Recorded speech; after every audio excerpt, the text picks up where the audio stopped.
knowing that I will die one day, it's given me, it hasn't given me fear, but it's given me like, okay, like I don't have that much time, right? Like, I mean, I don't know, I could be called like to heaven any day, right? Any moment, you never know.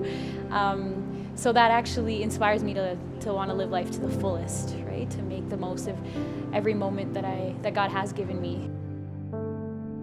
Death is part of a regular life, I think, the thought of death for me anyway.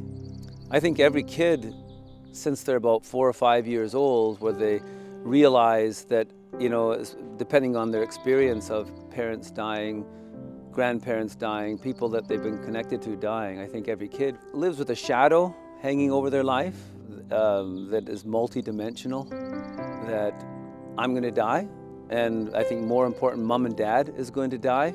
What's it going to be like when I'm alone?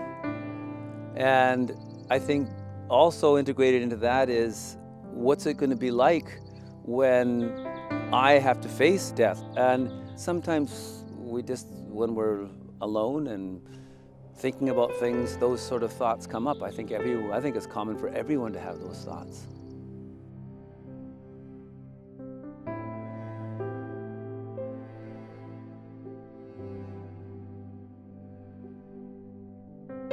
I think the real question behind our fear is my love and my mom and dad's love stronger than death? Is everything going to end when mom and dad die? Or when somebody I love dies? Is it going to be just the end of the feelings, the end of the connection? You don't have to have religious faith to know when you're with somebody and you spend time with them as they're dying, that this is not the end of the story.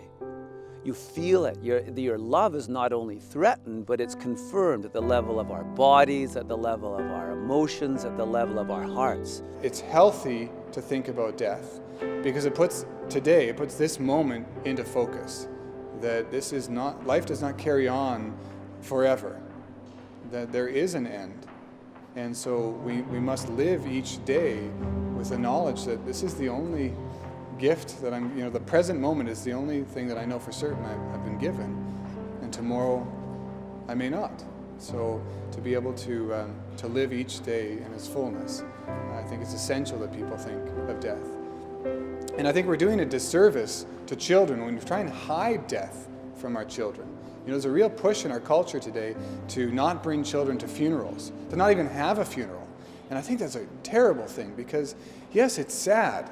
And yes, it's a hard moment, a moment of mourning and saying goodbye to a loved one, but it's also a beautiful moment where this person has come to the end of their earthly pilgrimage, where they're now meeting God, and we accompany them with our prayers, and now they in a way intercede for us in heaven with God, and we continue to pray for them that they be purified and welcomed into heaven. There's a lot of numbing that goes on in the modern world because it's almost too much of a reality to face our mortality. In psychology we call it an existential crisis, that I can't avoid it.